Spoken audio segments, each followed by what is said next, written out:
Aha! Finally, it worked. Sunday shop do do do do do do. Sunday shop do do do do do do. Sunday shop do do do do do do do do do. Ah, hello, hello, hello, hello. Greeting, welcome, salutation. Ah, yes, it's sat there doing the preparing to go live, preparing for an age. So I hit refresh and it worked. Ah, joy. Well, how is everyone? Hope everyone had a good week. But nobody's here at the moment, so I'm talking to myself again. Hello, replay crew.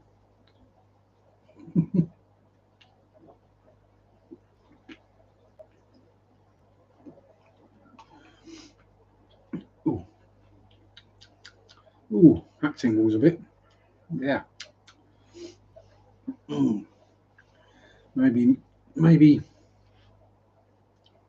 maybe not the best thing directly after Thai style meatballs. Mm. The spices open the taste buds up, and then ah. So yes, it's been a week again. Did I get much done this week? Did I do much this week? Um, Work, water changes, annoying bank holiday, so I had to start 2 hours early. We finished 2 hours early. Work. Yeah, got the rest of the bark for the garden turned up Wednesday, so I got all that put out and sorted. So that's all done now. Could have got away with 2 sacks, but I bought 3 just in case, and I ended up using all 3. Because what's wrong with a little extra cushioniness under your feet? And it'll crush down fairly rapidly, I think, as well, once it settles a bit. And once the birds stop pulling it all up to find whatever beasties are living underneath it. Oh, pardon me. Yep, so that's good. Did more time in the cave this week. You might see a slight difference down there. So we had the book nookie train thing done.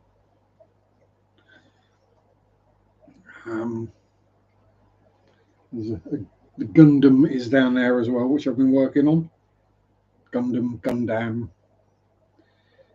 fighty mecha robot thing from Japanese anime. I think Transformers, but more violent, and with people piloting them. Also finished off the plane I was building, so that's done. So next up on the bench will be one of the paper planes, probably. A paper model kit of a plane, not a paper plane like a fold it and throw it kind of job. Not one of them. What else do we get up to? Work. Yeah, Friday, chores, gardening, cave. No, Friday was work. Saturday was chores, gardening, and cave. Today, chill, Mary, stream. Tomorrow, water changes. So yeah, it's been a busy week really. Enjoyable though. Nothing too stressful. Started out very wet at the beginning of the week, lots of rain, which we needed, so that's a good thing. I'm not going to complain. Dry and warm towards the end of the week. Blooming hot yesterday, a bit cooler today. Went so we went out today, had a trip to a local, a Norwich crafting store, hobby crafting store. Yeah, didn't buy anything because there was nothing I either needed or wanted or was willing to pay that price for. When you can get it online for less than a third of the price, You'd be stupid to buy it from the shop, in my opinion. And it's going to be exactly the same item, just with a different label on the packaging, or maybe not even a label. Save a penny, literally.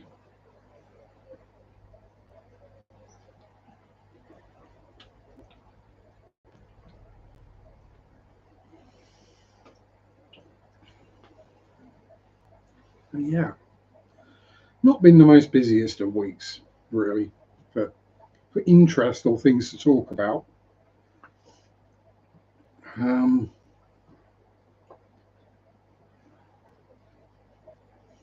oh, did have my most recent Temu order turn up. And yes. So we've got 100 pipettes for less than the pack of a price of 5 in the UK. Good eye, Adele. How the devil are you, me gorgeous darling? Mwah. Um, it's this day and age, these days, you have to be a bit more careful with how and where you spend your money. I mean, yes, I know we want the high street should be up at 3 a.m. Oh dear, that's when it's starting. 4. Uh, well, if we don't use the high street, we'll lose it. All the shops will disappear, and then we won't be able to buy anything. Yeah, no. Just think of the shops on the high street as a viewing gallery. That's pretty much it. If it's not food, you can definitely get it cheaper online. And then a lot of people order their groceries online, so it just turns up. Uh, so yes, and you have to factor in: do you need something now? In which case, you buy it from a shop because you can have it now. Do you need it for tomorrow or the day after, or then order it from somewhere that does next day delivery?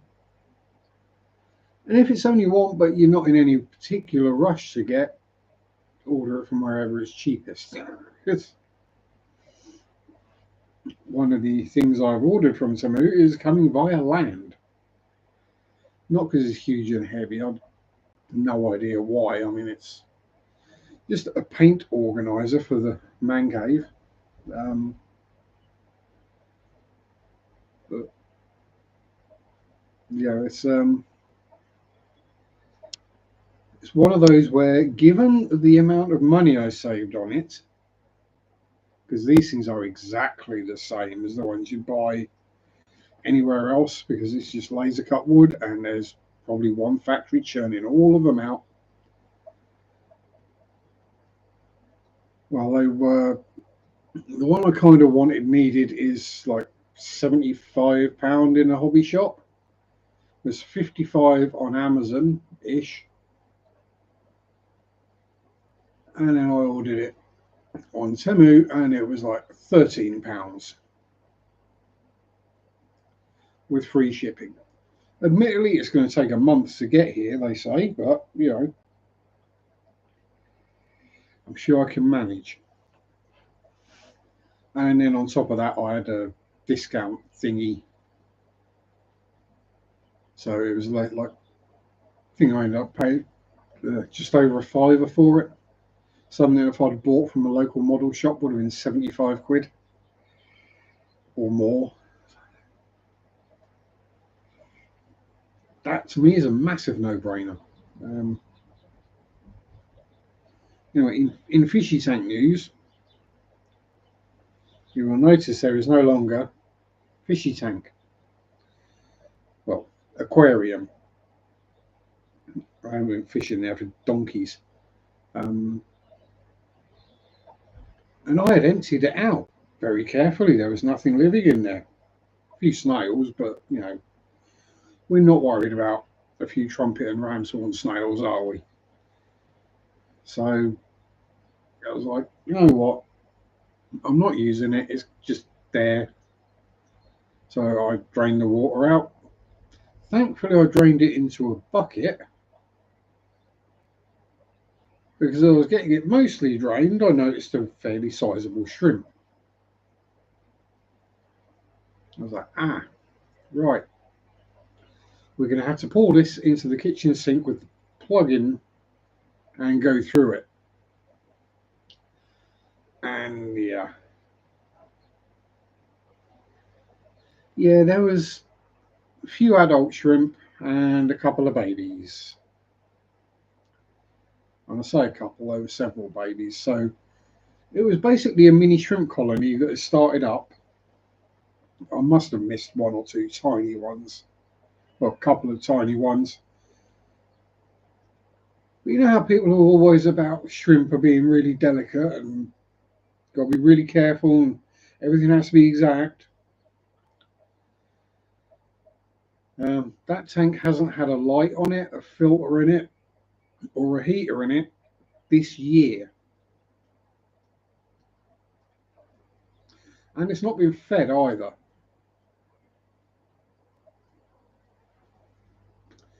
Yeah, I mean, I suppose the parameters were stable. There is that. There wasn't much parameter changing going on. So yeah, I mean, there weren't even that much water. It was about half full. So was it 20? There's probably only about 10 litres or 2.5 gallons of water in it. But there were fish. Oh, there were shrimp living in there and breeding in there. So you know,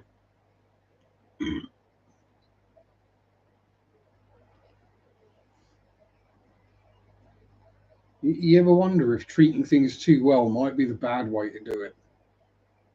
The old treat and mean, keep and keen approach might work with shrimp. I mean, it worked when I did the outdoor tub, didn't it? Leave the tub outdoors with basically just an air stone in it for 6 months. Came back and there was a lot more shrimp in there and they were a lot bigger than when they went in. That didn't get fed or anything.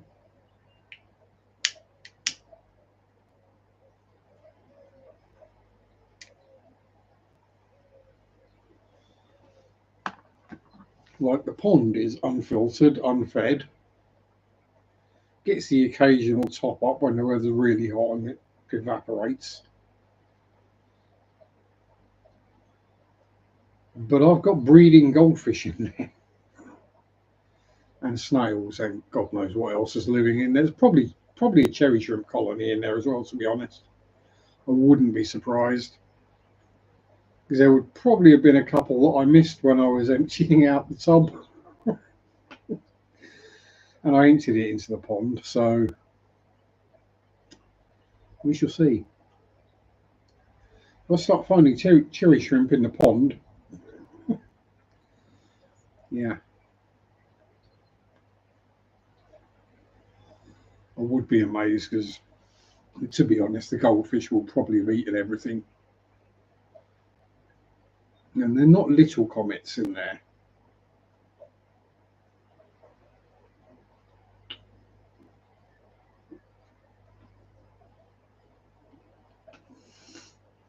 I mean, like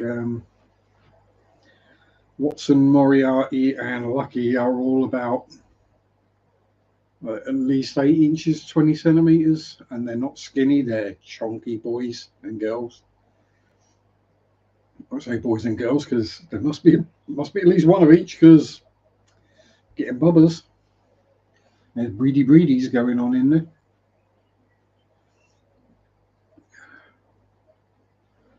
Yeah, that'll be the fun time when Sharpe has to start netting flipping goldfish out of the pond because it's getting overpopulated.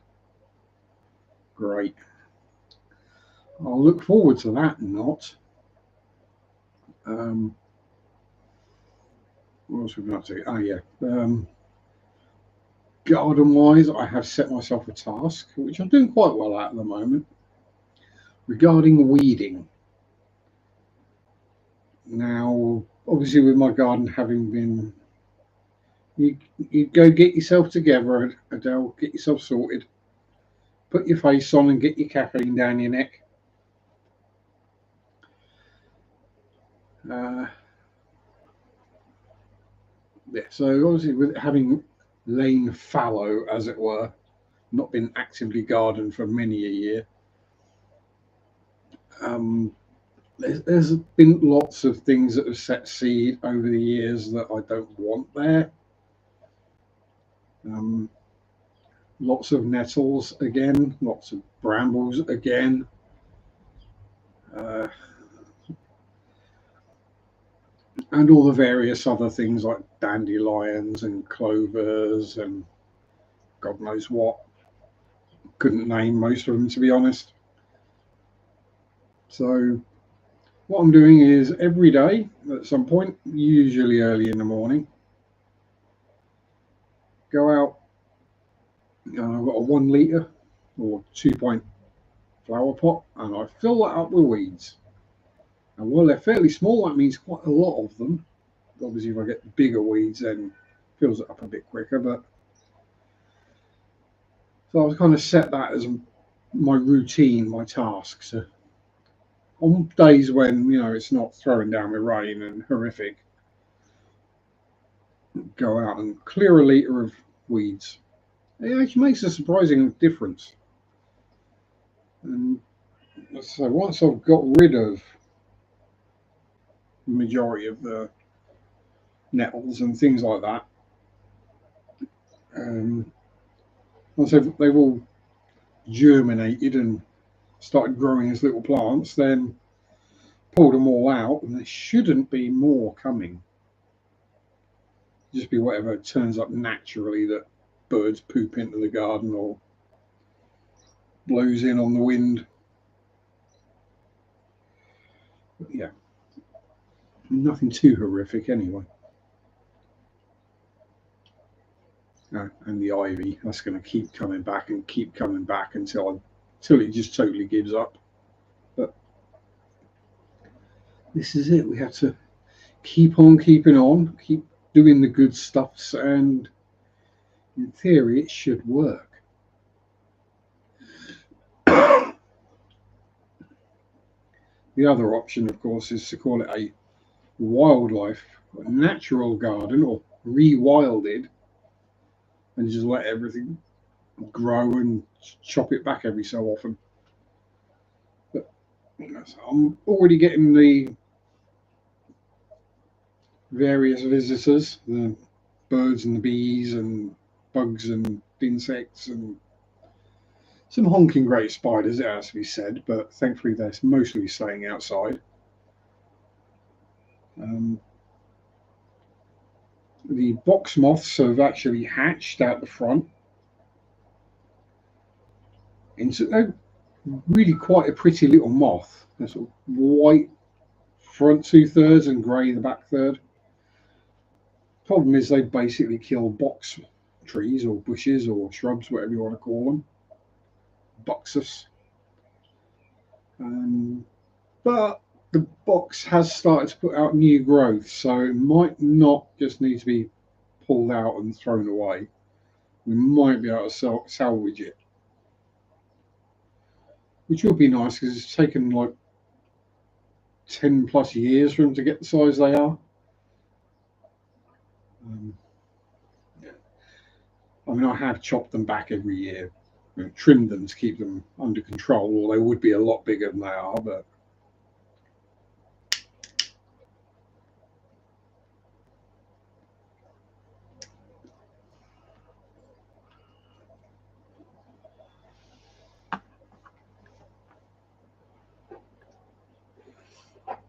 yeah, so that's that.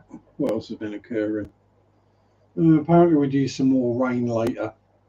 So again, I won't say no to. Um, Saves me having to water the garden if nothing else.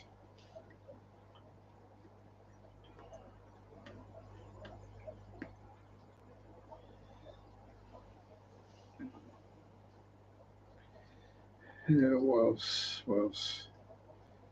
There's not really a huge amount else has been going on. Without anyone to chat at, I'm going to run out of things to waffle on about. Oh, we still actually got smoke coming out of that from somewhere. Ugh.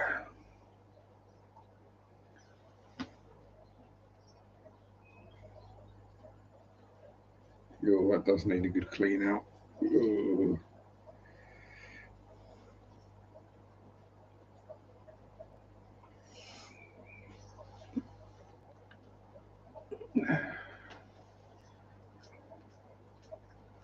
There we go. Break it up a bit, give it a quick tamp. Yeah, really not been that much occurring. Ah, there is one other thing I've been looking into. That is a new, relatively new, tabletop war game called Trench Crusade. It's very, very grimdark, just grimdark past, not future. Set in 1914. The entire premise that the Crusaders in 1060 whatever, um, went to Jerusalem and opened a pit to hell, and yeah, so yeah. Interesting lore. Not hugely interested in playing the game myself, although I might get some of the minis. That's why I started looking into it, to find out that the people behind it are pretty much either the people who were with Games Workshop right at the start or were there for a long time and have all left recently. So Jervis Johnson, Gav Thorpe, and a few others. John Blanche is an artist. Um, but the thing is, they're basically running it as almost free to play. They've gone back to the ethos of what Rogue Trader and Warhammer were to start with, before it became more corporatized and everything was about maximizing profits and making the most money possible, to the point that you can download the rules for free. If you want the actual figures, the minis, you can download a PDF, STL file and just print them yourself, or they will sell you printed minis. Or you can just use the ones you already have if you've got other figures from other games or whatever. Things that you kit bash and you think are cool, you can use them. There's no you have to use our products, you have to use our miniatures.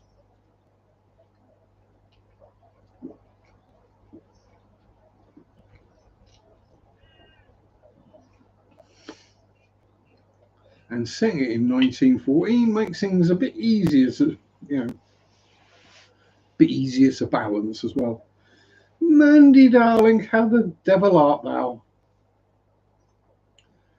Hope all is well in the Ginger household. Sorry, the Zen household.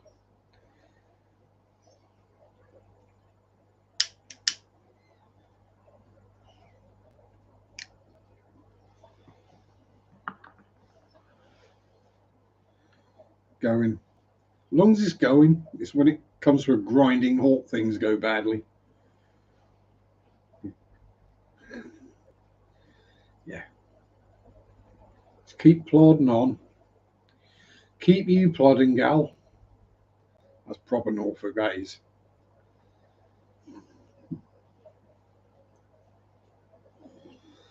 Actually, the proper Norfolk would be keep you troshing, gal.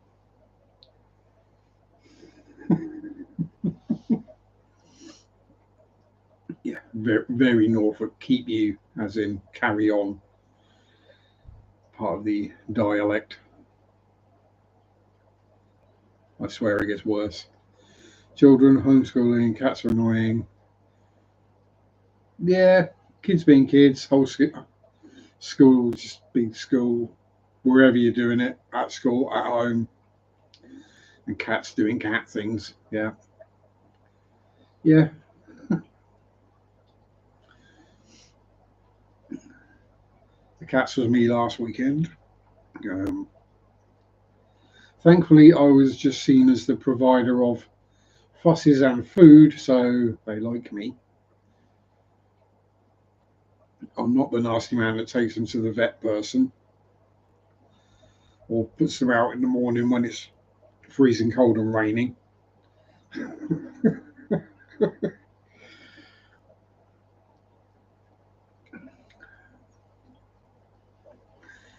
Yeah, it's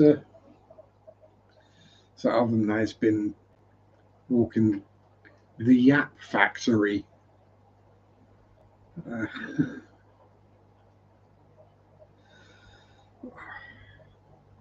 Seriously, she's lovely, but she's an absolute pain in the hole, that dog.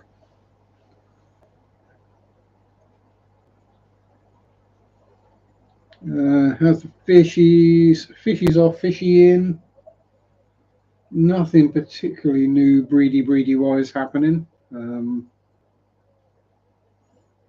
So you may notice that the coffee table tank has gone. As I said earlier, I just decided to empty it because there was nothing in it.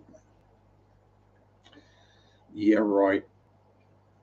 Just draining the water out of it. And what's that? Oh, that's a shrimp. I cleared all the shrimp out of there. Oi, oi, oi. All right, Sammy boy.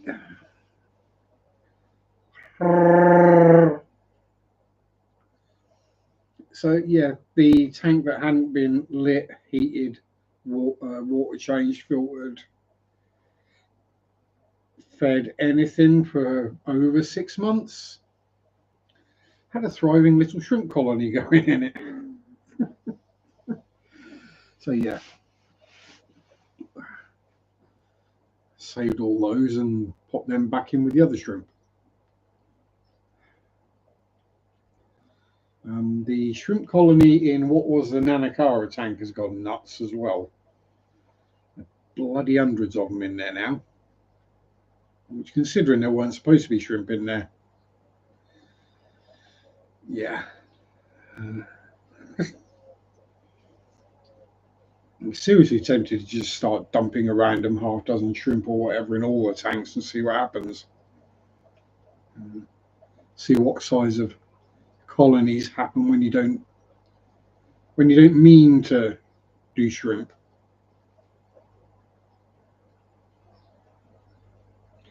Yes, Nanakara anomala. But unfortunately, we don't have either of them anymore. So Missy Cara bit the bucket first, and then Mr. Cara did shortly after. I mean, they were both in what I'd consider perfect health, but she went, and then he just went downhill real fast, which is a shame. But so the clowny plecos are fine in there. The ember tetra that's in there is still fine, and the shrimp and the snails are going nuts. Yeah, he died of a broken heart. Yeah. Coolie loaches, people clean out a tank, they think it's empty. Keep finding loaches in the substrate. Well, yes, like I had the yo-yo that's in there somewhere. Using the flex with the super reds, and I hadn't seen any snails for ages, so I pulled him out. Within a day, all the trumpet snails had come back out of the substrate again. Yeah, so it turns out it's not that they don't kill trumpet snails; they get what they can, but trumpet snails know when there's a loach in the tank and they hide. Like, seriously.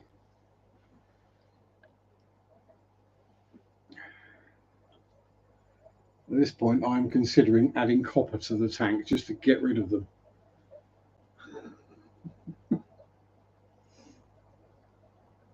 And I would say stick a couple of pennies in there, but our pennies don't seem to have very much copper in them anymore. Probably because the amount of copper that it would take to make a copper penny is worth more than a penny.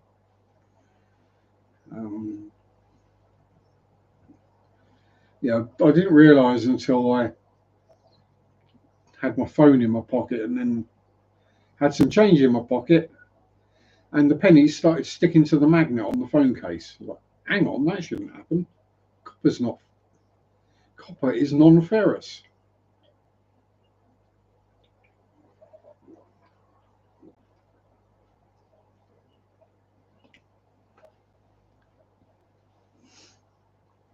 Turns out they've basically just got enough copper in them to send them a coppery colour.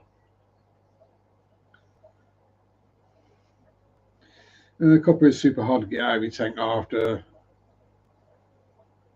Yeah, I think I can manage to have a tank that I don't put invertebrates in. Yeah,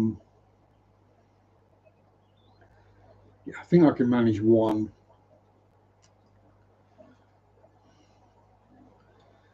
Mind you, it might just be easier to pick up a bunch of the copper scraps from the work or from the floor at work. Just dump some of them in. That'd probably do the job.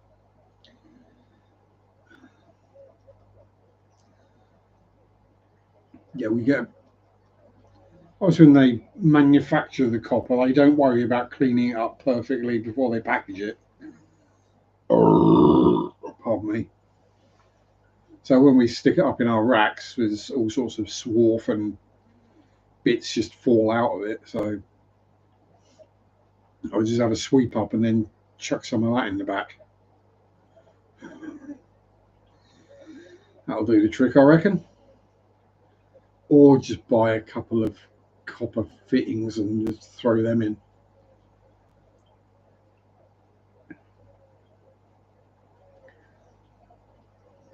Because, that should work.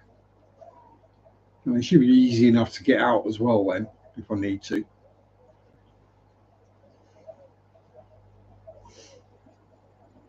I wonder if anyone's actually done that where they've set up like an auto water change system, but they've used copper pipes or copper fittings. There's got to be someone, hasn't there? There's got to be someone who's used copper for something like that. Picked up some super clean cured resin from Alien Labs called the Spectrum. Makes you feel like you're on the spectrum. That kind of resin, as in, yeah. So my brain's been in the modelling mindset, which therefore resin means 3D printed or casted parts. But yeah, been a long time since I smoked resin. A long time. Howdy, Linkbot. I mean, I think the last time I mean, back in the days when I was smoking resin, it was probably mostly boot polishing coffee. Let's be honest.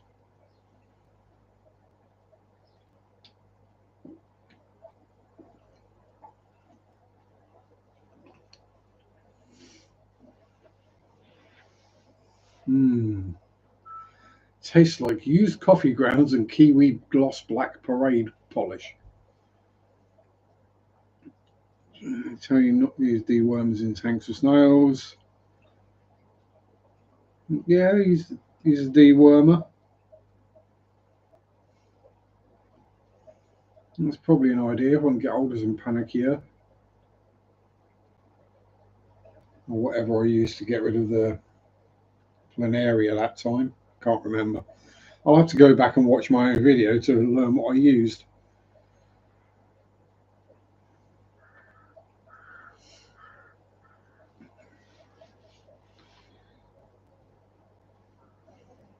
Mind you, neighbour has a dog and a cat, so you might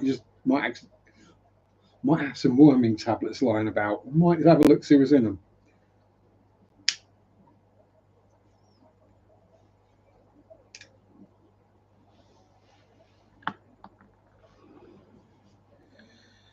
Problem is, I mean, at least the trumpet snails aren't trapdoor snails, so they can't lock themselves away to avoid it, I suppose.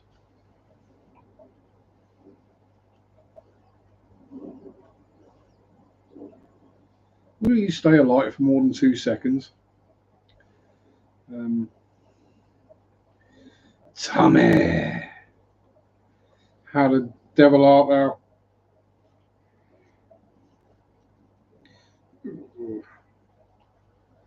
Yeah, that might be why it's been a problem at Stay Alight. Speaking of resin, I think that's mostly tar in there at the moment. Tar and ash. But yeah, so that's my thinking anyway. Chuck a couple of bits of copper in there, kill the snails, job done. Deal with the possible ammonia spike as and when it happens, as the snails all die. Which I think is what happened in that tank down there. Is that the filter's clagged up a bit. A bunch of snails died, or possibly a couple of plex or something died. Kicked out a bunch of ammonia, and that killed a bunch of the rest of the snails, which pumped the ammonia up higher and then turned it into milk and killed a few more bristlies, but it looks all happy now. Now it's got 4 filters in it. Yes, 2 power filters, 2 sponge filters. And still the air pump I can hear is the one that's tucked away inside this cabinet, sitting on some foam, and not the 2 that are sitting right behind me on the floor. Yeah, funny that. You buy the cheap Chinese knockoff one, and it's quieter than the name brand one. Who'd have thought? Again, who'd have thunk it? Oh, yeah. I have found my first Temu problem. I ordered some airbrush paints, a pack, 36 of, with 2 small bottles of thinner. It turned up, had 10 little mixing cups in there as well, bonus. But it's not airbrush paint, it's airbrush paint. Yeah, it's misspelt on the box. But hey, as long as the paint works, I don't care. And even if it won't spray straight through an airbrush out the bottle, I've not got a problem thinning it a bit to get it to work. Especially not £22 for 36 bottles of paint. When if you look at the ones I normally use, nowadays the 9 paint sets are over £20. So 9, 18, 27, 36 is 4. So we're going to 80 quid's worth from a name brand for 22 quid. And again, it's probably the same paint. Well, the reason I went for it is because, as I've said before, most of my paints are military colours. So I've not got any sort of really vibrant, bright. I've not got a few old GW Citadel colours and what have you, but have I heard about the bottle garage conspiracy? Sorry, bottle garage. Wada wada. Not that I've heard of, no. I said conspiracy normal. Is it supposed to be conspiracy or something like that?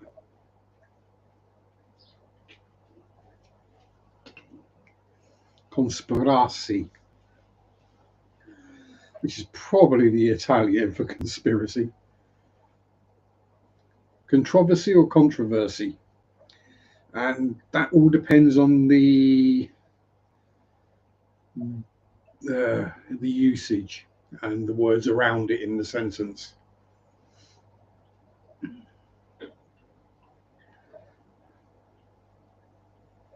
It can be controversial. You can have something controversial that causes controversy. The joys of English. This is why so many say it's one of the hardest languages to learn, because it's not a language. It's about a dozen languages wherein Adidas started a bottle company with Nike. Now, Adidas is not pronounced Adidas because it is named after the two brothers who started the company, Adi and Das. And one of them left and started the shoe company Puma. And if it was pronounced Nike, it would have a Y on the end. As it doesn't, it is pronounced Nike, like Pike, not Nike, like, no, I'm not going to say that word, because that word will definitely get me in trouble.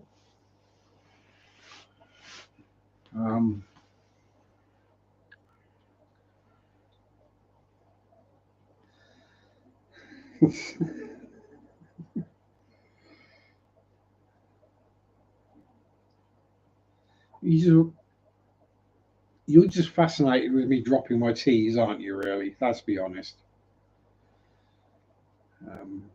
At least I don't, like some Americans, swap the T's out for D's. So I will say a bottle of water.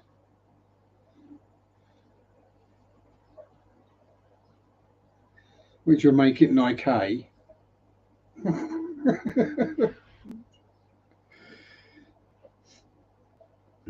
Is that the Pride version?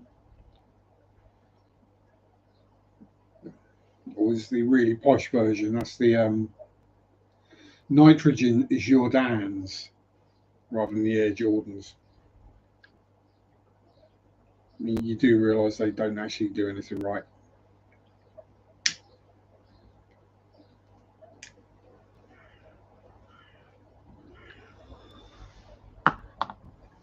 And since when did people start collecting trainers like they were something special?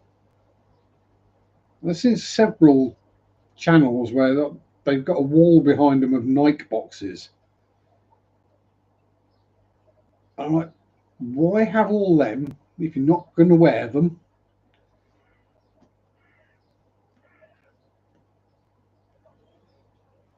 And then they say, oh, they're worth this much. No, they're second-hand shoes.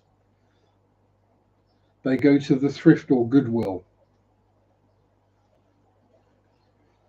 They're not collector's items. They're mass-produced.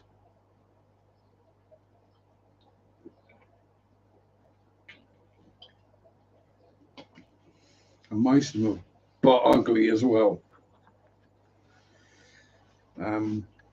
It's like there's a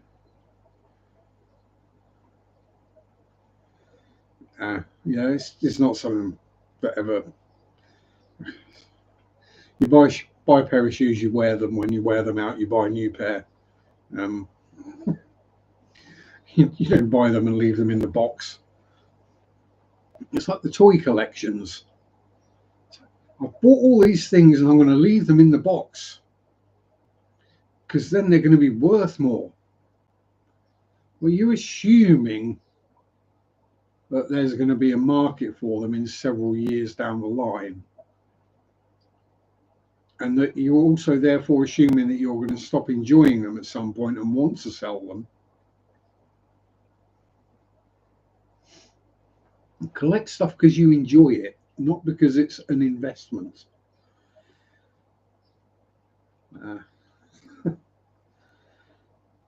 Yeah, I never got collecting things that just sit there and you can't do anything. You just look at them.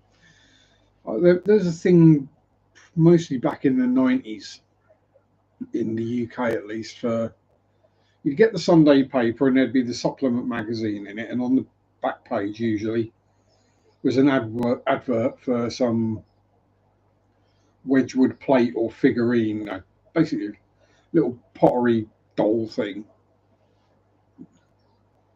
and limited to this, blah blah blah, and people collected them like crazy. Oh, they're limited. Oh, they're going to be worth. Oh, they're going to be worth a lot of money. They are. And nowadays, you see them for sale, and they're like on a car boot sale or a garage sale at 10p. Because it turned out they weren't worth anything. Um, they weren't that well painted.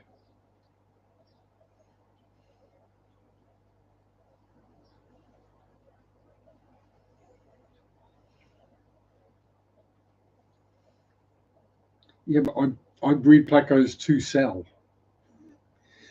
If I didn't want hundreds and hundreds of plecos, I would pull the eggs when they're laid and stick them in the fridge and kill them, which I've done more than once. Yeah, it's just I collect these so I can sell them later. That's a bit like playing the stock market, really, because you're assuming that they're going to go up in value,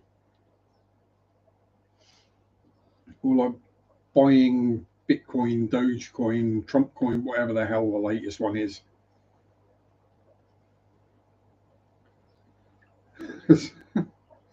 So, no, chances are it's not going up in value, it's going down in value.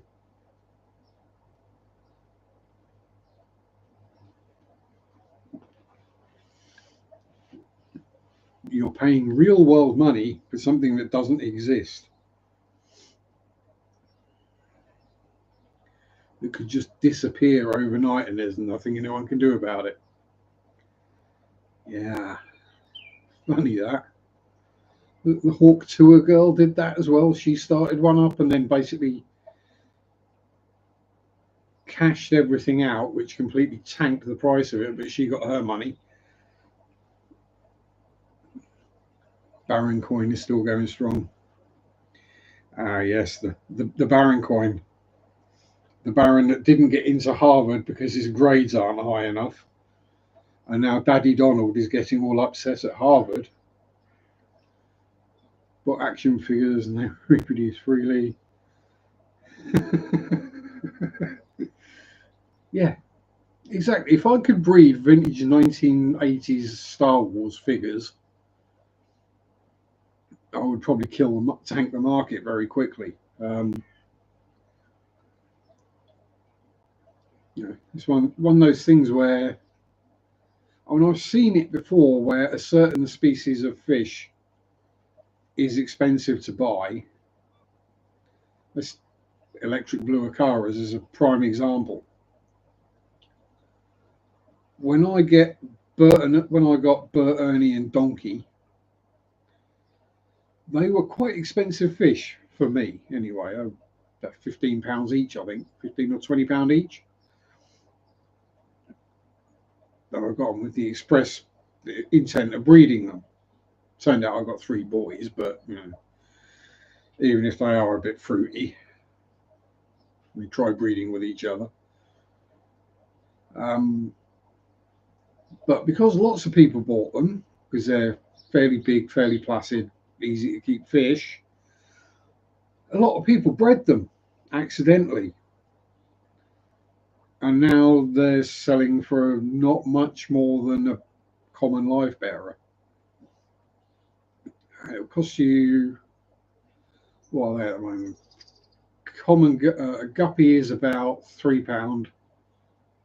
You can get an electric blue acara for a £5.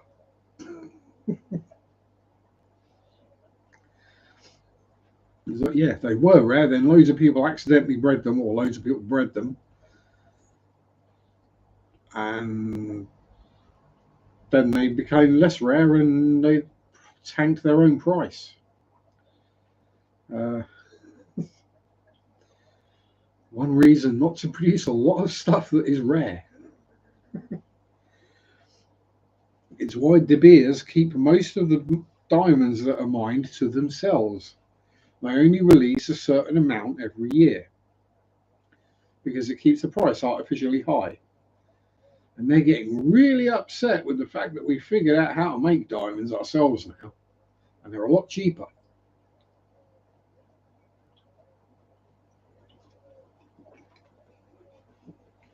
And there is no visible or chemical difference. So yes, wait for the De Beers adverts for diamonds that say, people bled for your diamond. No, no, no, we don't want blood diamonds. We want the ones that are made ethically in a factory, not the ones that destroy the environment and then end up with massive holes in the ground that you don't do anything with. No, thank you.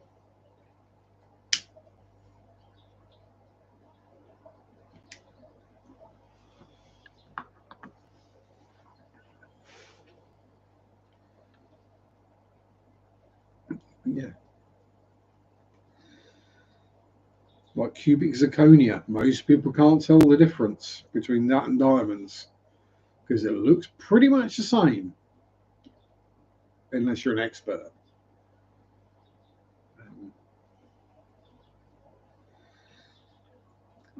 As an example of that, I was wearing my cheap Chinese imported knockoff quartz watch, and had a colleague this week ask me if I was wearing a Rolex. I was like, do you think I can afford a Rolex on my wages? And if I could, do you think I'd be wearing it to work? Or more importantly, do you think I would spend that much money on a bloody watch? Yeah.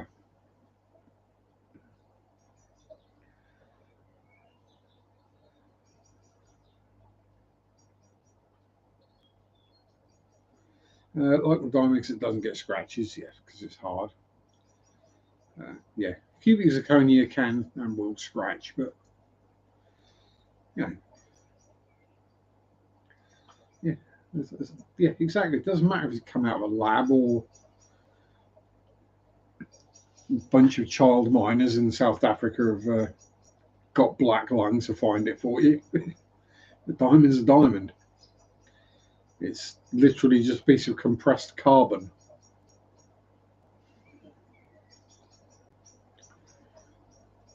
Basically, if you squash a graphite pencil lead enough, it will turn into a diamond. Yeah, it's just the pressure, and now we can create the pressure. So, it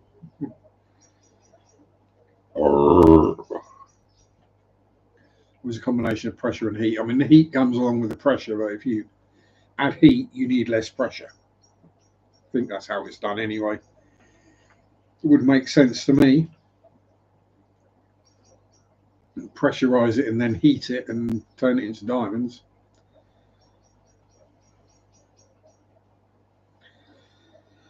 Shine on, you crazy diamond, as they say. How the heck did we end up getting on the diamonds?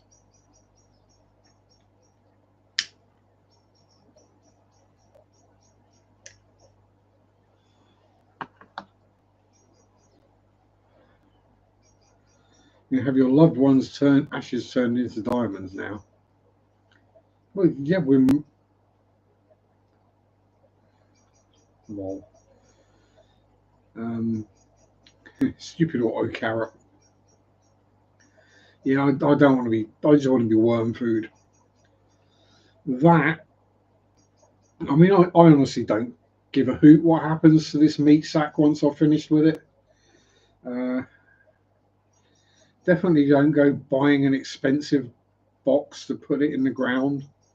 It doesn't need gold fittings and lead lining because it's just going to rot anyway.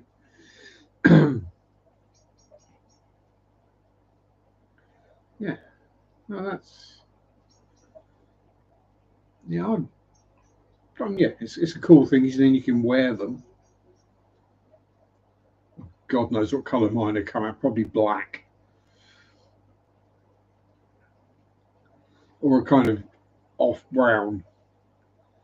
like that first pea of the day brown colour when you drink too much Coke. Grind it up, and make you soil. Yeah, yeah, or yeah, just wrap in a cotton sheet or shroud or whatever and chuck me in the ground. I don't care. Or just chuck me in a landfill.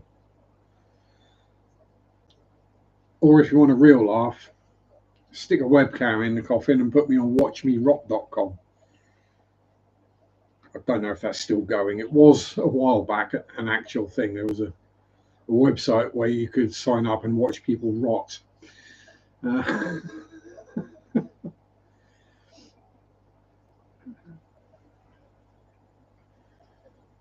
better than being frozen, I suppose.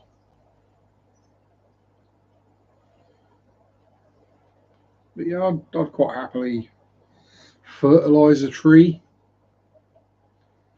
I mean, although, yeah, the contents of my body would probably kill the tree rather than fertilise it. That'd be the one, wouldn't it? They bury you in a graveyard, and then there's this patch of ground where nothing grows. Highly disturbing. I'm not sure. I'm more disturbed by the content or the people who watch it. Yeah, I think it was set up with good intentions originally, or the idea, especially your American burials where it's all lead lined, sealed coffins, and spending way too much money on what is just a piece of old meat. Um, so you could, it was just so that people could still see their loved one. But yeah,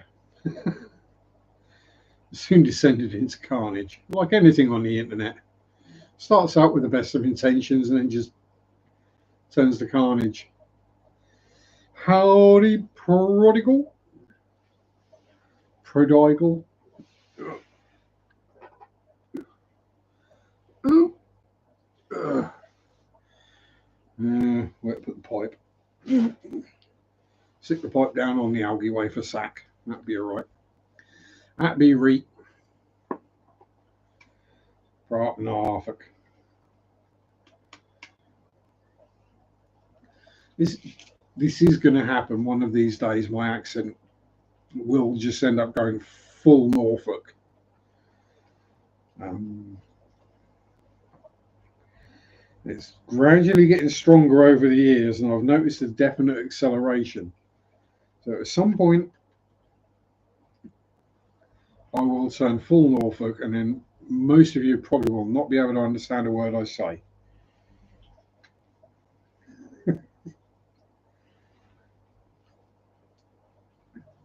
We do get some broad Norfolk customers at work, and a couple of my colleagues do have difficulty understanding them, or they get offended when they're called ba or gal. Me old gal. You call me girl. Yeah, just Norfolk talk. Don't worry about it. I'm a woman. Yeah, don't worry about it. Stop getting upset about it. It's just a word.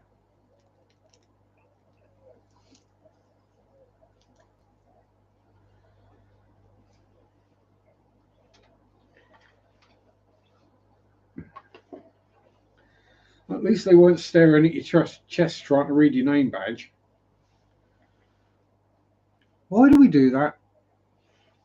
I get it. We got to have somewhere to put a name badge when you work in retail,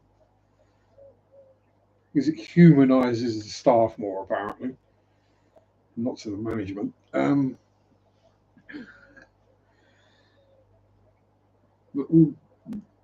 depending on which side the logo is, you wear your badge on the opposite side.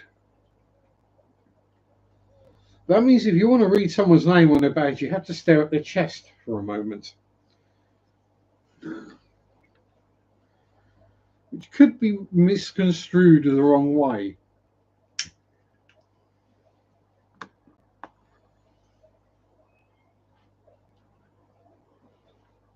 No, maybe no. When we relatively young, we should all just have our names tattooed on our foreheads, just to make life easier for everyone. Not a very good feminist. People call me honey or sweetie and then apologise, and I tell them it's fine. Suddenly it's just to think, yeah. The radical feminists would have you be, oh, this is horrendous, whatever. It's like, no, it's just a pattern of speech. I mean, you go different parts of the UK, there are different terms that are used. So, Norfolk, it's "the" for man, or woman, boy, whatever, or gal for, you know, "the" for man, gal for woman, whatever. Or me old darling, sugar, sugar. You go London, it'd be babe, darling, sweetie. Go further north, it would be duck, love. it's just, it's just an affectionate, well, not even affectionate. It's just a term that is so ingrained in people's speech patterns that they don't realise they're saying it. It's not like they're choosing to say these things.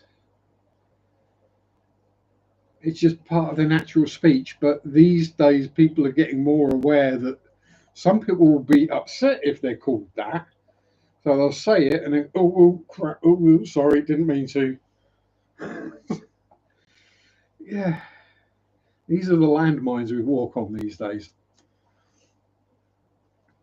And I choose to just wear armoured shoes and not care. If somebody else gets offended, that's a them problem. And if I'm trying to offend you, trust me, I will say something more offensive than honey or sweetie.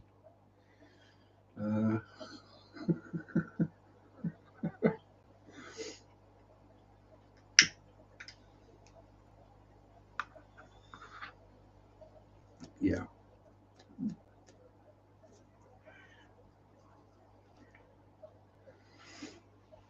Oh, I have noticed,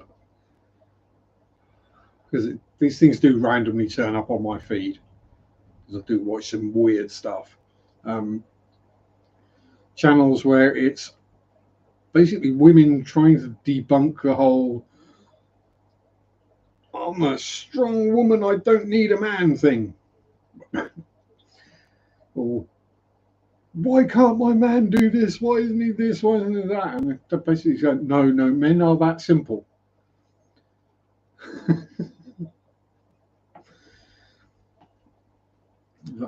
No, you're creating this whole scenario in your head. He's just sitting there with nothing in his. It's just,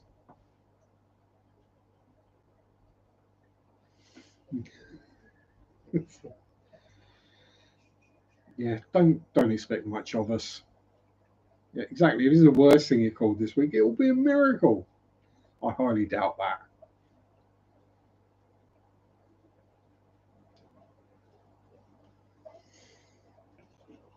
I mean, I get called some colourful things, normally by a couple of co-workers rather than customers, to be honest. But and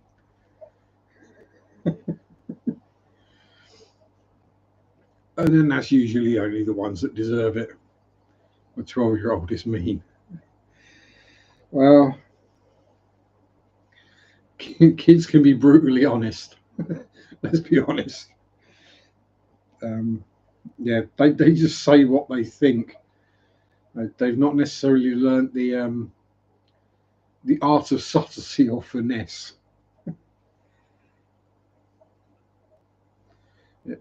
It takes time, especially with us guys.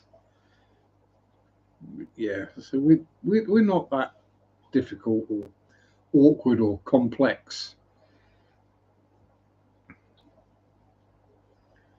It's like, yeah.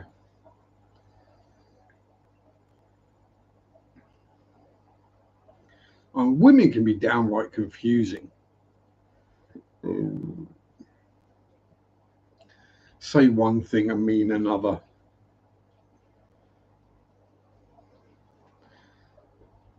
No. Oh, you're right. Yeah, yes, I'm fine. Well, patently you're not. I'm wanting to see whether it's something I've done or not. Do I have to be worried?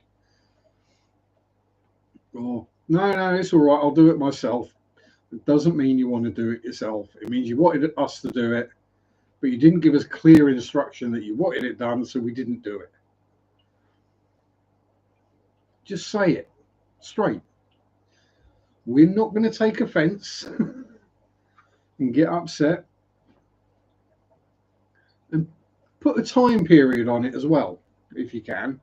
That's helpful. Because if you say, can you put the trash out? What you mean is, can you put the trash out right now? Whereas what we hear is, can you put the trash out before the trash men come? Which could be 5 minutes before they turn up the next day. Yeah, that's how our mind works. If you don't give us precise instruction, we see it how we think we see it. And a lot of the time we aren't actually listening. But we ask you to do that everything for 4 years. I think you should know. Yeah, but there'll be that one time when we go to do it and it'll be wrong. Especially in the UK, because we have bank holidays semi-regularly. And the bin men, because they're council workers, don't work on a bank holiday, which means the bin day is a day later, which is why I missed my garden bin emptying week before last. That reminds me I've got to put it out Tuesday. So yeah, we'll forget that it's a bank holiday, or we won't even realise it's a bank holiday, especially if you work retail.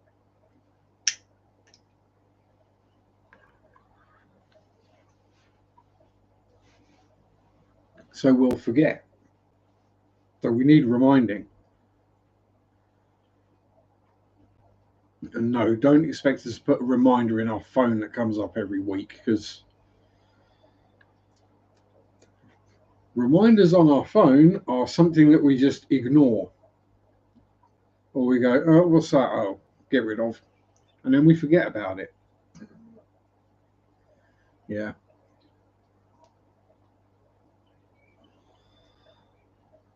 Because there's either something better to pay attention to, or we'd rather have an empty brain.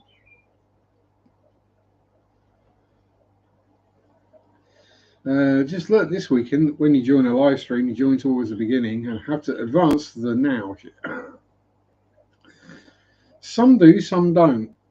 I've had it before where they're live streaming a race. Like yesterday, Detroit IMSA race was on.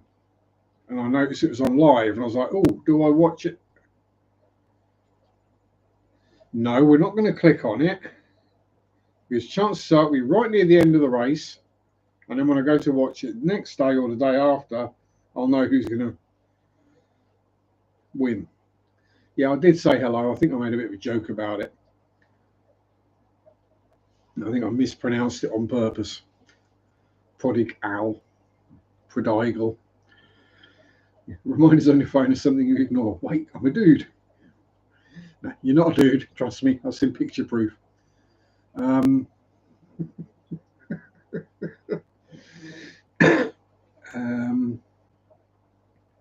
yeah, especially Gen Xers like me, because we don't live with our phone is not like attached to us 24/7. If it pings or beeps, we don't feel a sudden urge to see what it is. We will go, oh, phone made a noise, never mind. Get to that later. Next time I pick up my phone, I'll see what it was. It's normally if it starts pinging repeatedly that we go, what the hell is that? Why are they being so annoying? And then you go and you just mute whatever chat it was so it stops pinging at you. No. This is why any of the group chats I'm in are all set to mute, because it just annoys me. especially when the ones that are multinational.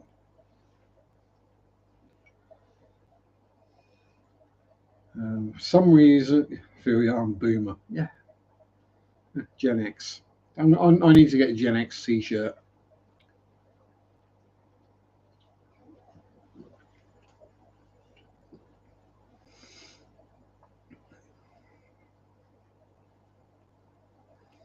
I was 17 when I got my first cell phone. Almost made it to adulthood before I ever really thing. Did have a pager before that.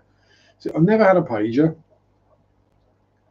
and I didn't get a mobile till God, probably 30s. Well, I had the pay-as-you-go Nokia, and then I went from that. I got my first contract for. So yeah, I'm 49. I'm on my third phone,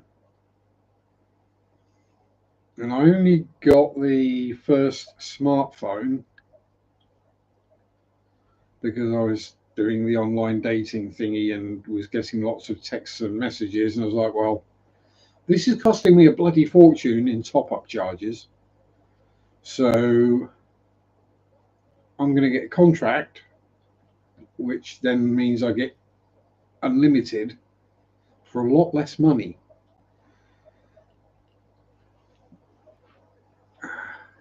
And then it became, so it went from unlimited text and certain amount of minutes call time a month for free.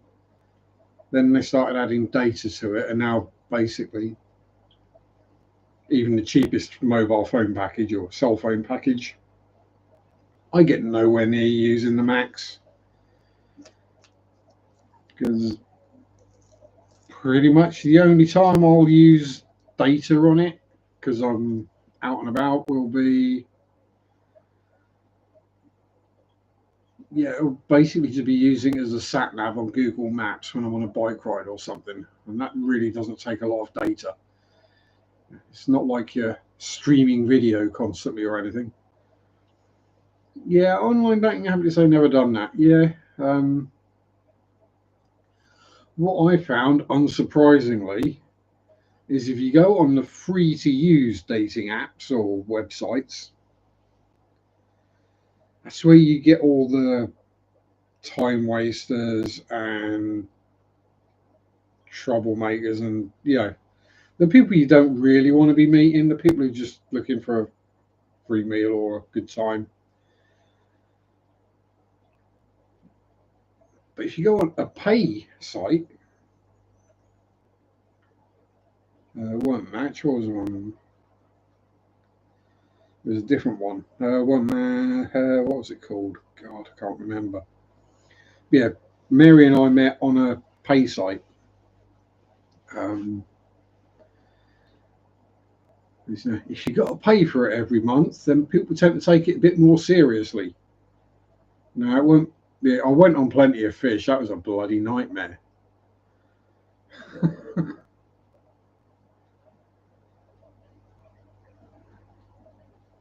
Well, I thank you, Linkbot, for saying the things I don't like to say because it feels dirty.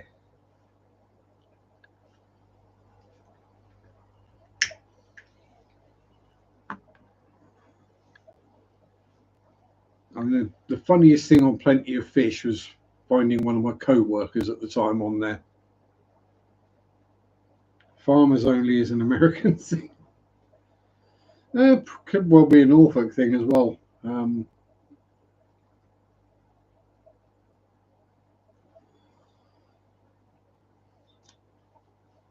Lots of pictures of people on tractors in boiler suits. I can't read and I can't write, but I can drive tractor. Um, yeah, I never looked at Tinder because no, that wasn't even a thing. I don't think when I was dating. But yeah, online dating is a minefield.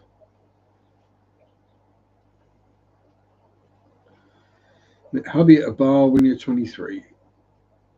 Yeah, it's sometimes the old ways work the best, but as I don't do bars and going out, I figured I wasn't likely to meet anyone.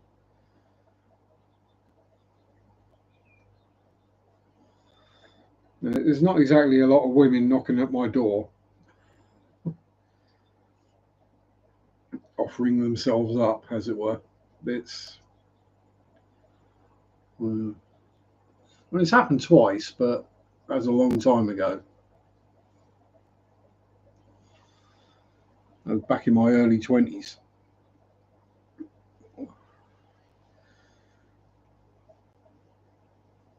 So yeah, over a quarter of a century ago.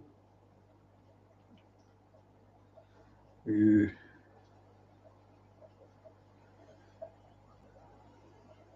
yeah.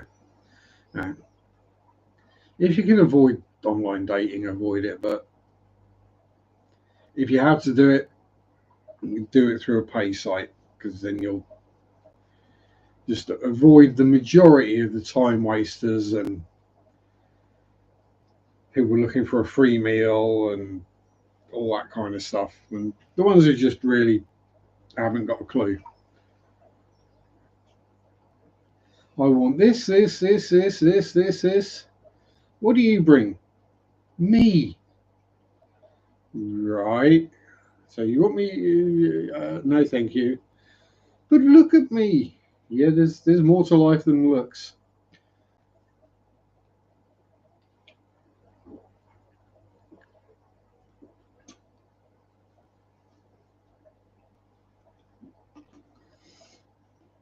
There's far more. If you can't hold a decent conversation, then there's no hope. Um, Met him in a bar that was like 30 minutes away. We decided to get to have a lunch. Worked in the same building complex. There we go. It was meant to be. Mandy and Mr. Zen. Yes. It's one of those weird things because I'm just absolutely awful at reading the signs. Most men probably are. I'm even worse. And yeah, as I found out later in life, there were plenty of girls or women that were really interested and wanted to go out with me when I was younger. They were waiting for me to approach them. It was like, I didn't think anyone wanted me, so.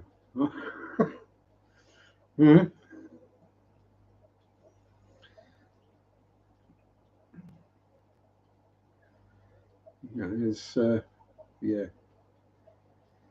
dating sucks. Much as I'm against arranged marriages, it does make sense somewhere down the line. Grandmother worked with his mum. They both took us to work with them. Yeah, it happens.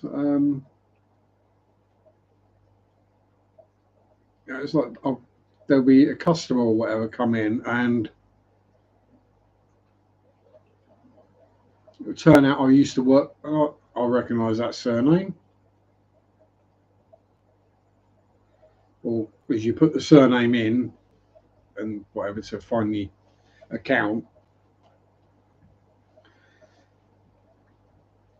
yeah, other people with the same name will turn up, and you're like, "It's such and such your mum." Yeah, I used to work with her, or it's such and such your dad. Yeah, I used to work with him.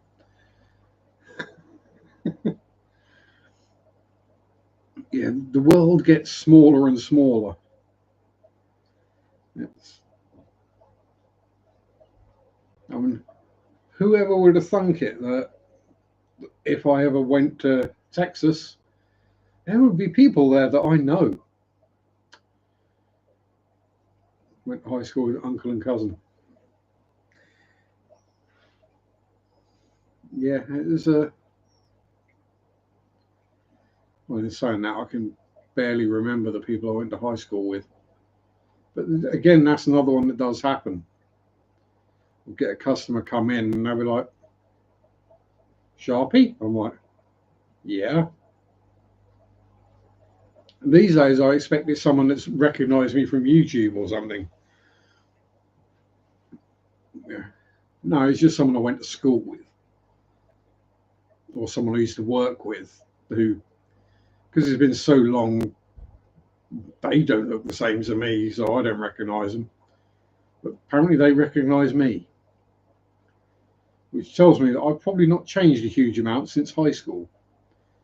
Just got bigger.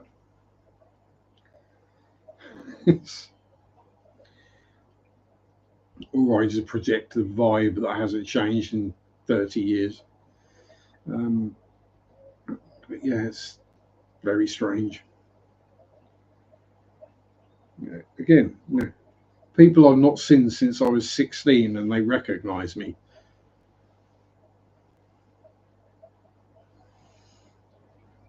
Kind of crazy in Houston, though, the fourth most populous city in America.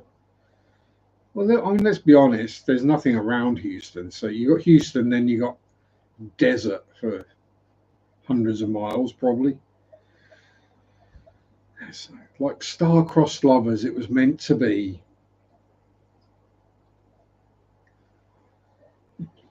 No, it could almost be a Hollywood love story. Oh,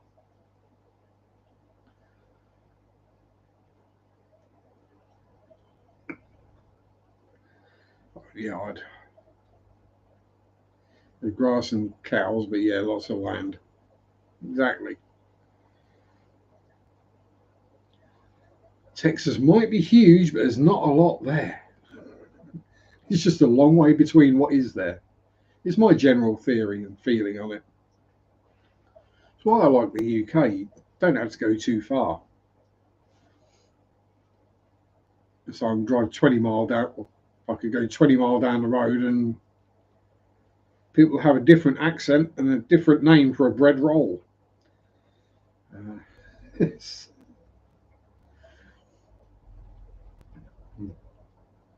and as I found when I did the Pedders Way bike ride,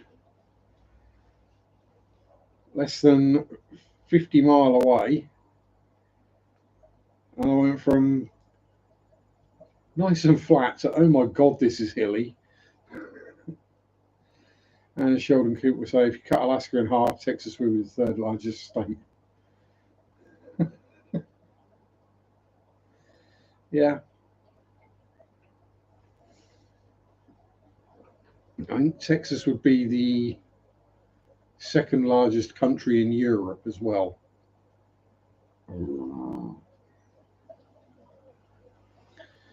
It's slightly larger than Ukraine, but not much. And then I think it's France after that, Russia being the biggest, obviously. Well, the part of Russia that's in Europe, the part of Russia that's in Asia, is a lot bigger. Um, yeah, when you look at an actual world map rather than one that's been adjusted to make things fit nicely, big and hot. Yeah, that's about all you need to know. You've got a few cool residents, though. You've got Tommy and Mandy and Mr. Zen. A whole bunch of weirdos. I mean, everyone still remembers the Branch Davidians. You're not getting away from that in a hurry.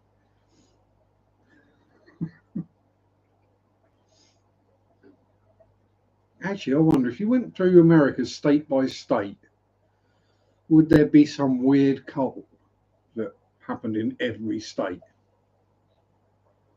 Probably would be. I mean, it wouldn't be far off.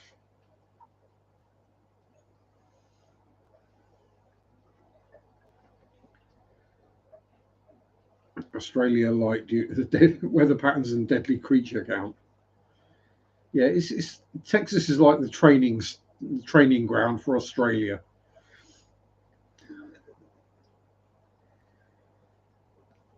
Yeah, you got the snakes and the spiders and stuff like that. But you know, don't have saltwater crocodiles. Don't have. You probably do have most of the shark species. Certainly don't have the gimpy tree, the world's most not toxic, world's most poisonous or venomous tree.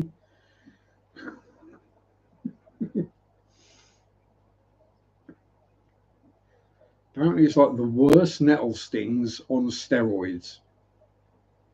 And whereas a nettle sting will last anything from a few minutes to a few hours, apparently the gimpy gimpy can still be painful weeks later.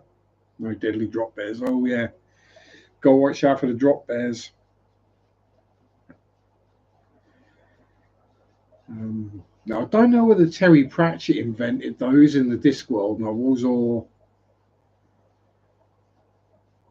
whether it was a thing and he just picked up on it. The book, The Lost Continent, which they called XXXX, as in 4X, as in Castlemaine, 4X, the lager, which isn't actually Australian. I think originally it was, but I don't think it is anymore. And that's part of the joke, is it's not actually Australian, but everyone thinks it is. Like Foster's is an English lager. But because the adverts use Australian actors, people think it's Australian. Yeah. Yeah.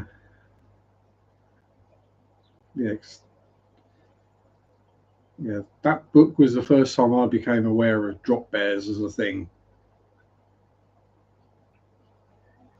But yeah. They're just koalas. It's just a prank. It's a yeah. Adeline was Foster's Australian for beer for a long. Yeah. Turns out not actually Australian.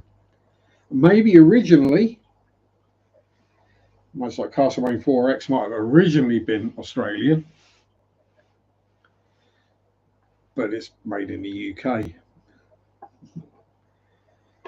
to a UK recipe, which is cheaper. Shane Daly's already gone to work because otherwise she'd be able to clear this up, no doubt. Oh, oh, oh.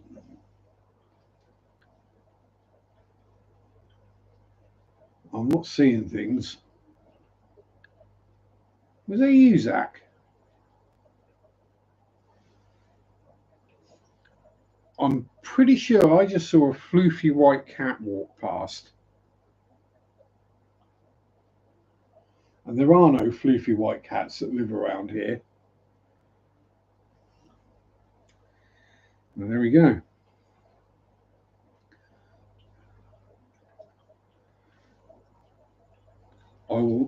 I'm pretty sure he's been around. Yeah, pretty much.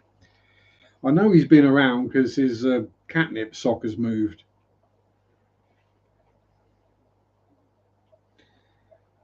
It does that from time to time of his own accord. That's why I leave it there.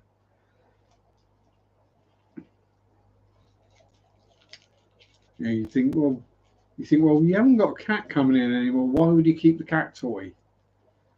Because he still plays with it.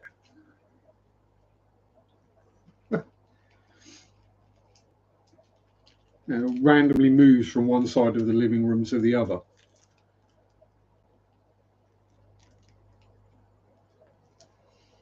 Or it'll be like on the armchair or something, and the doors have been shut and there's been no other cats come in.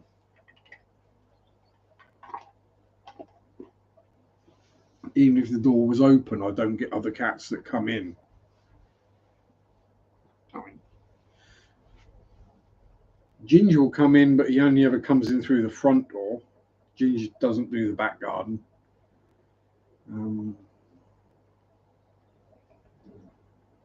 Maybe just have a person go to super bored. Yeah, it wouldn't surprise me if it was Shadow doing it. Well, she doesn't tend to move things around at all. She makes a lot of noise.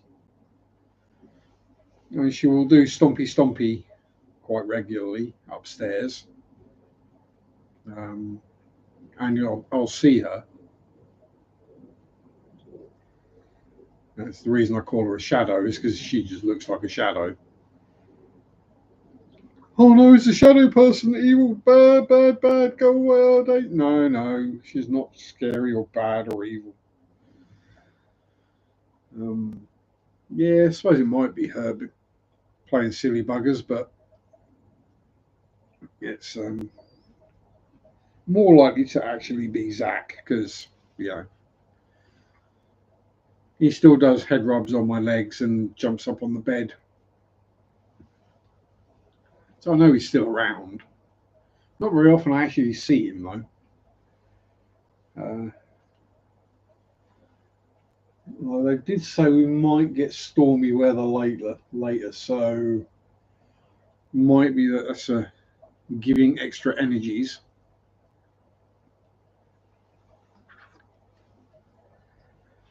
But yeah, shadows no trouble.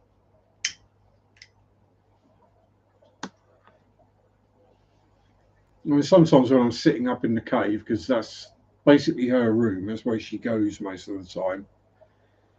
Um, where when I hear stomping about, that's where it comes from. Um, yeah, so I'll be sitting there and I'll feel either a cold spot or feel like I'm being watched. And it's not like it's anyone can actually see into the window.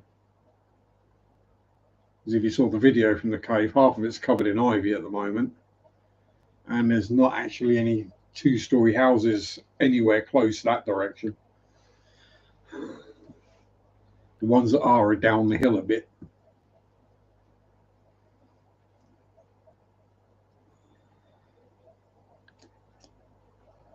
Um, well, was it Monday morning? Yeah, it was Monday morning. Uh, I was it Monday morning off? Was I off Monday? No, I was working Monday, but yeah, I was doing morning natter with Mary, so I hadn't gone round and fed the cats yet. So sitting there having natter, and little pumpkin, bless her, she's a little sweetie. She literally stuck her head in the back door and meowed at me, basically to tell me, human, it's food time. Can't be doing with cats, spook me if you need to. No, but we all have our own opinions. And I don't need to judge you because Zach is. He's giving you the judgmental look. Uh, yeah, I'll say some people aren't cat people. I didn't used to be. Um, so I've been around dogs most of my life. So yeah, I pretty much just do most animals. I'm not a horse person though. The horses don't like me either. So feelings mutual. So we just stay away from each other. Also, give them a judgment on it. Just saying. Oh dear, Manda Panda, giving the look.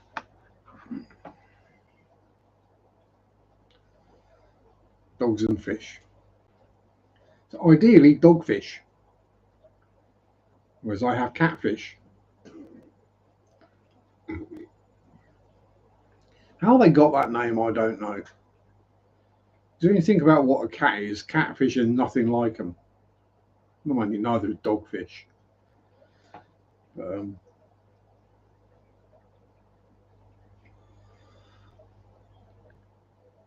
yeah, it is. Or as we call it, rock eel or rock. It's just the long whiskers. Yeah. I mean, dogfish are basically easiest way to put it. They look like a small kind of shark.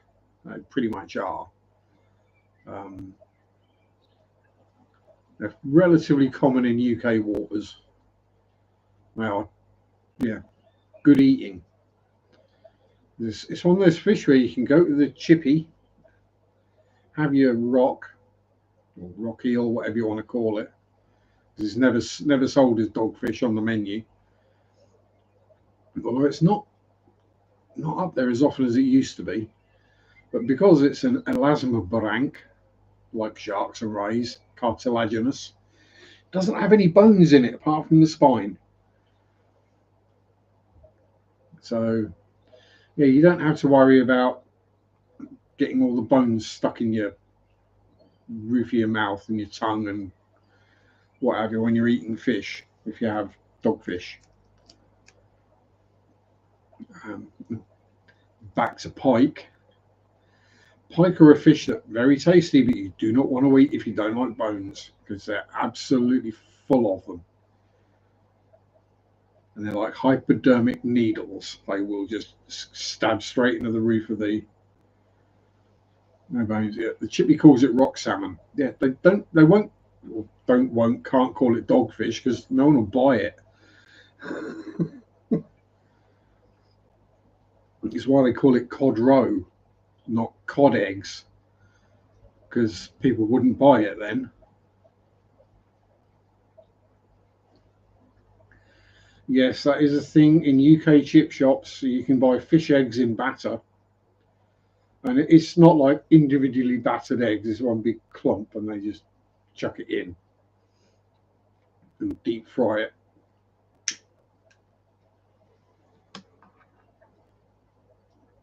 These days in some kind of vegetable oil usually. The old chippies that used to do it in beef dripping or lard are dying off. Probably because the owners have been eating too much that's been fried in beef dripping and lard and have had a heart attack. Yeah. Rock salmon, rock eel. And again, it depends on the part of the country you're in. Rock eel is more common down south, especially sort of the Londonish area, because jellied eels, so people are used to eating eels in this area. Or in that area, around this area, because Norfolk used to be famous for its eel fishing. And that house I lived in Wymondham, the smoker was for smoking eels. And the River Tiffy used to be absolutely chock full of them. And then, like most things,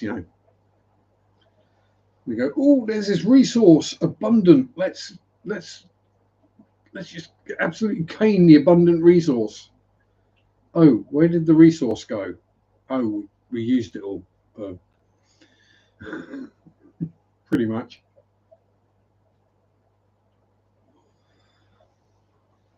Bit like if you live in a forest and you use timber or lumber to make all your buildings. At some point, you run out of timber, which they say is what happened on Easter Island.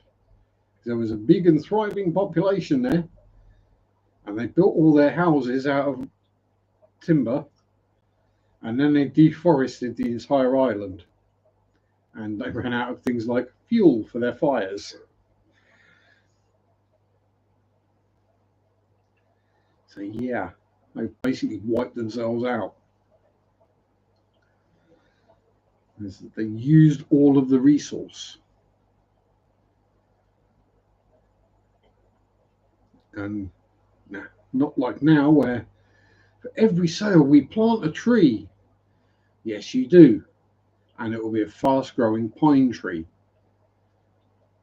that you can then harvest again fairly rapidly, but doesn't actually help in reforesting anything.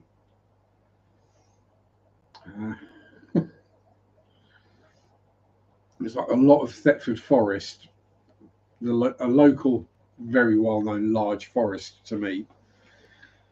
A lot of that is pine tree in dead straight lines. So it wasn't naturally occurring. And yeah, there's bugger all lives there. I mean, there's stuff that lives there, but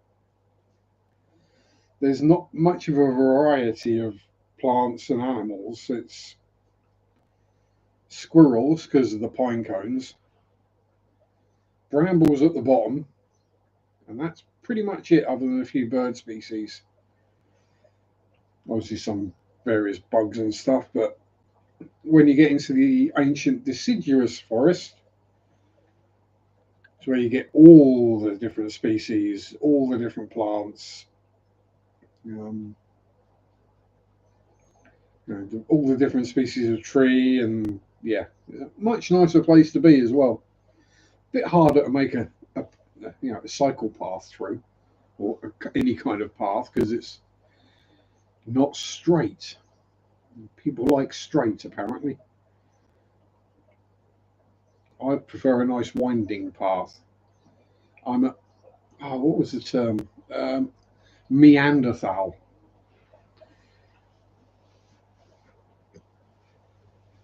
Again, it's probably not a UK thing. It is a kind of worldwide thing.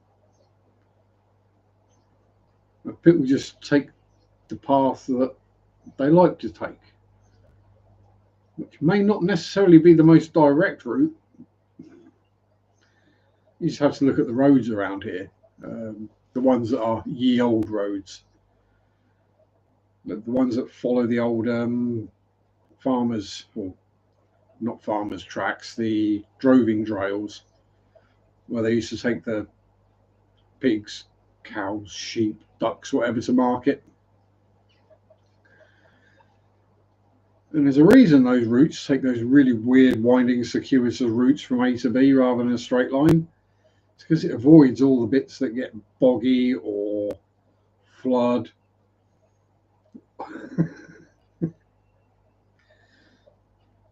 Have nasty critters living in them.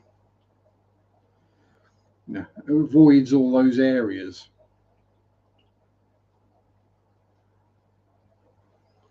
Well, interesting fact, when they were taking the ducks to market, ducks and geese, they used to dip their feet into pitch to protect them on the walk.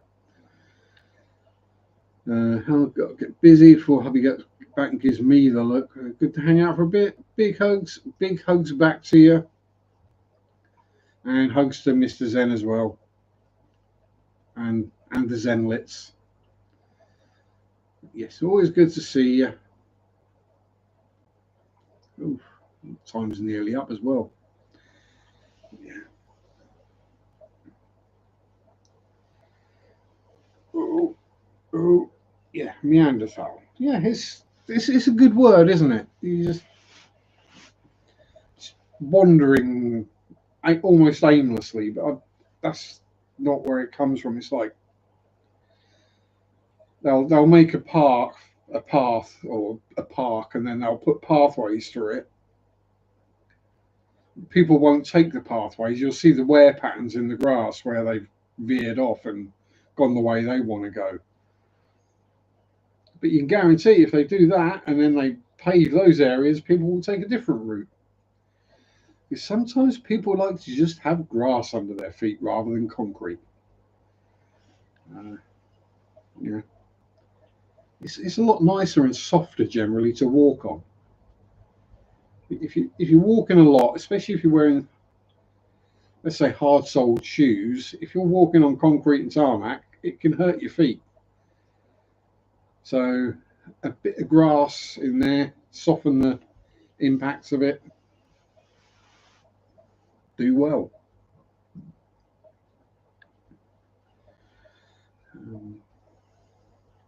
Yeah. Right, trying to think. Have I got anything else to talk about today? Yeah,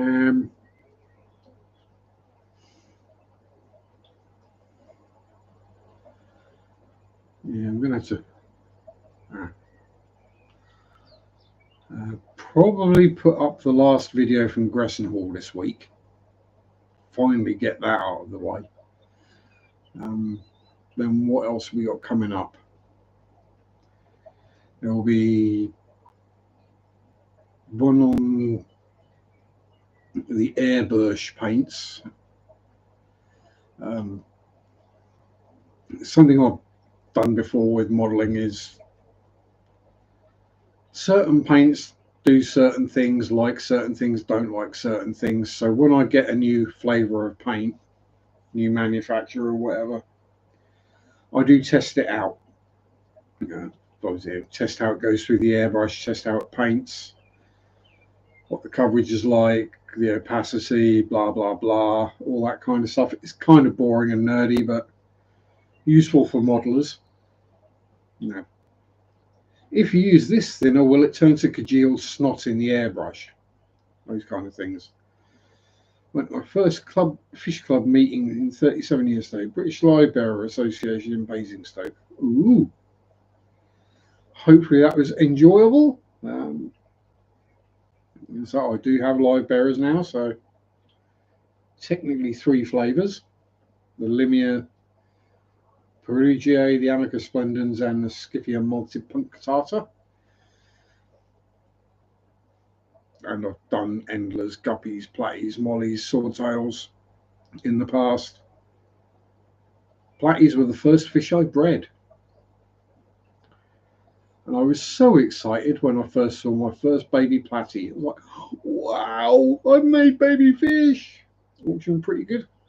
Ooh, hopefully you picked up some interesting and fun new species, or just new genetics to help out an existing population. As long as you didn't end up buying the new genetics from the person you bought the old genetics from, they're the same.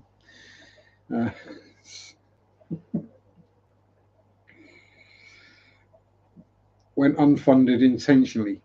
Good call. Good call. Yeah.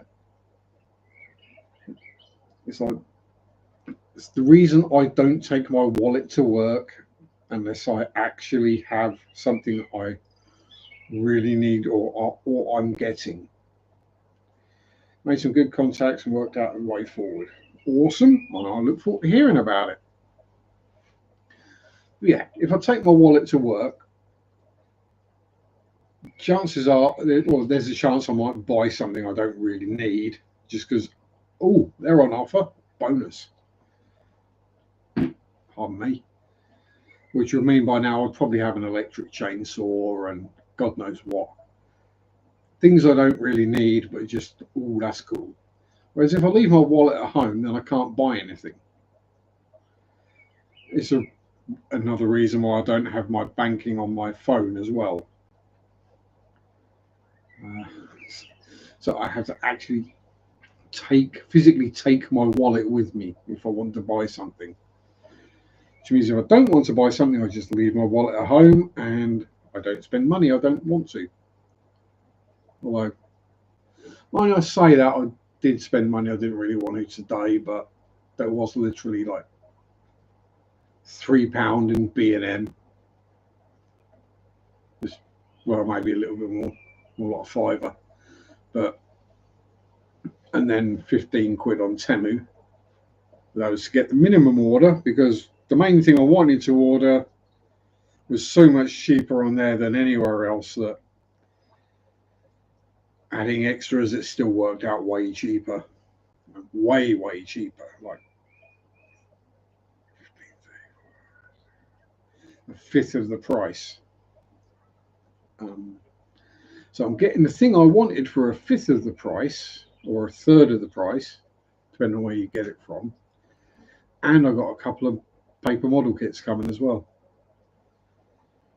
Yeah, it's saying the mine thinks it's 15% cheaper than paying with cash.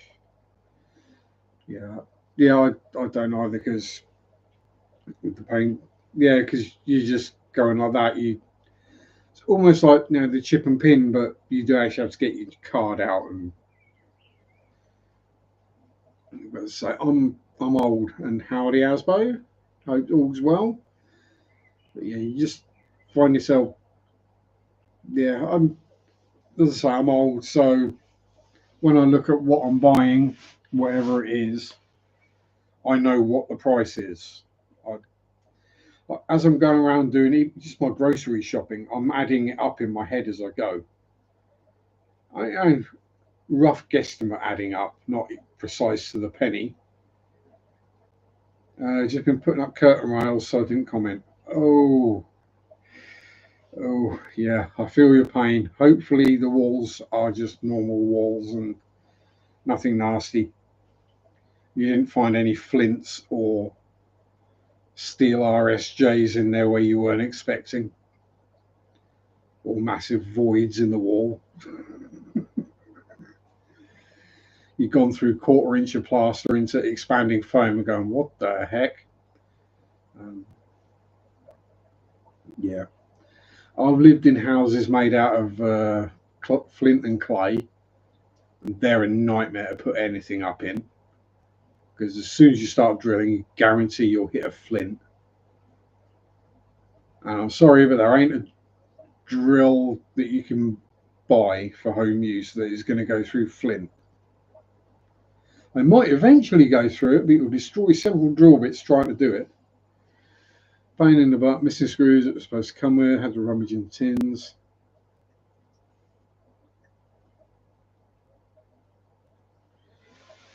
Old paper cash on a habit. Yeah, I'll do the same. If I've got cash, I'll use that first.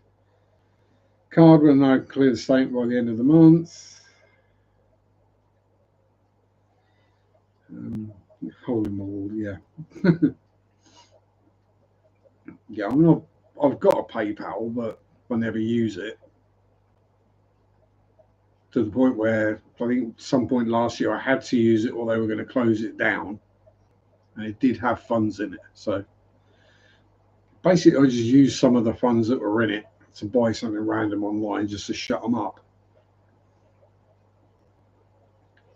But I mean, my problem is several of the places that I tend to buy from don't accept PayPal. So Amazon, I've not ever had an option come up to pay with PayPal. Temu does. Screwfix does, but I'm not going to order from Screwfix online when I'm there 4 days a week anyway.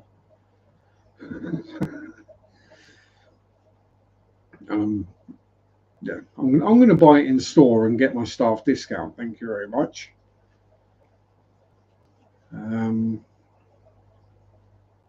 Yeah. Yeah. So the other ones that are a nightmare, yeah, don't pay PayPal. Yeah, don't use credit if you don't have to at all. That's my general rule. No credit. If I can't afford it, I go without. Which is why I try and save. They set it as your preferred way to pay without telling you. I see. Yeah, that companies or things will do that. Just a bit sneaky. You don't realise. You keep buying stuff, and then you get a bill through, and you're like, "What? I paid for that? Oh, you bastards!" Yeah. So thankfully, I've got no credit cards, no loans, no mortgage. So I've got literally zero debt, which I think is an alien concept for some people. As is the if I can't afford it, I won't buy it. But I want it, and I want it now. Well, you can't afford it, but I want it. Yeah, it's tough. Wait. If you still want it by the time you saved up enough, then get it. Yeah, thankfully, I say thankfully, it's because I spend less than I earn. I get extra. So I just buy what I want when I want or need it usually.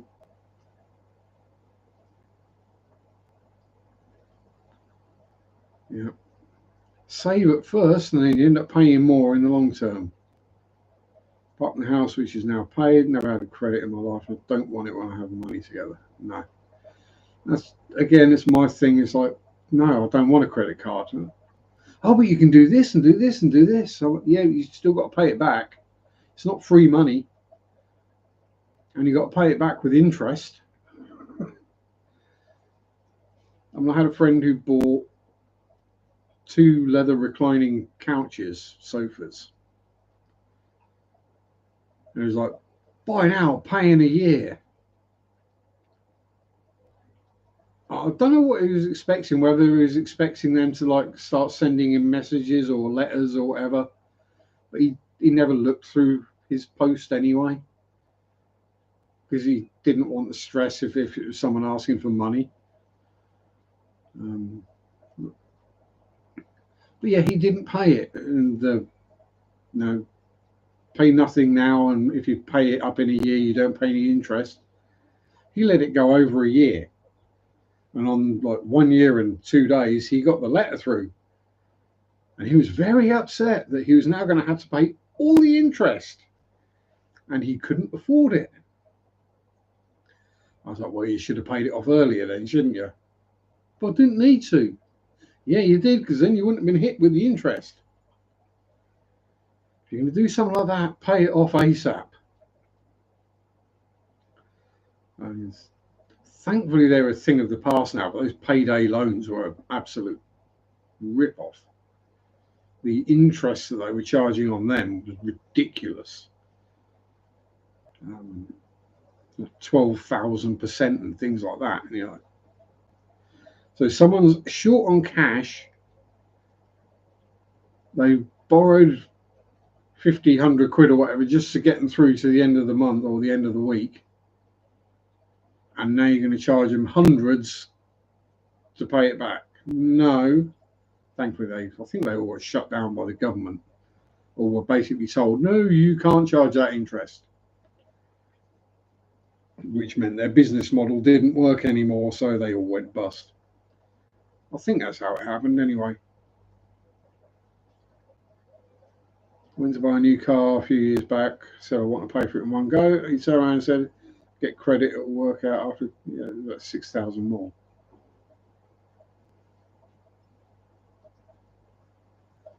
Yeah, they're selling credit, not furniture. Yeah, they expect you to forget to pay for it. That is the expectation. It's like DFS. When was the last time DFS didn't have a sale on? For those who may not be English, DFS is a furniture company. They sell all sorts of tat. Yeah, left it. Yeah, like, no, you want me to pay an extra £6,000? No, go away. Yeah, it's like this is a joke that they always have a sale on. It's like the bank holiday sale, the spring sale, the summer sale, the Easter sale. It's basically always a sale on, which means there isn't a sale on. It just means those are the prices those things should be sold at, not the inflated ones they put on there before they put it on the sale. It's like, we're going to bump the prices up, then we're going to put it on sale. Yeah. Direct factory seconds, pretty much. Yeah. But I mean, let's be honest, no furniture is well made these days. Nothing you buy these days is going to last you 100 years. Yes. You don't buy a sofa for life these days. You buy one until you decide to redecorate, and then you change the color scheme. Well, there is one thing I'm looking forward to, and I'm sure all the fence companies and the fencers are looking forward to as well. And that's because the latest style is black fences. Very well, it might be your taste. It might look good to you. But there's going to be a point when you're going to want to change the colour of your fence. And it's not like a browny, greeny colour where you can paint over it. It's going to be black. If you want to change the colour of that fence, you're going to have to replace the fence. And because it's a water-based stain rather than the paint, it soaks in. So you can't just sand it off either. That's going to be funny when people start realising that. Yes, I know I've painted the woodwork in my house black downstairs anyway, but the walls and ceilings are white, so I did all the woodwork in black, so it's got that kind of ye olde Tudor timber beam vibe feeling going on. That actually works. And if I want to change the colour, it's just paint. I can remove it if I want to. And judging by how thickly I put it on, I could probably just peel it off. I tell you what, that black paint's been up there like 15 years and it's not gone yellow yet. Guarantee you white gloss would have done by now. Most of them go yellow after a couple of years these days. Anywho, my time is up. So I might upload a video this week. If I do, it will probably be the last one from Gresson Hall. Anything else? Like, comment, subscribe, memberships, all that jazz. Thank you everyone for being here. Have a good one. Stay safe. Peace out. Rock on. Bye-bye. Sunday Sharpe do do do do do do. Sunday Sharpe do do do do do do. Sunday Sharpe do do do do do do do do. Mondays suck do do do do do do. Mondays suck do do do do do do. Mondays suck.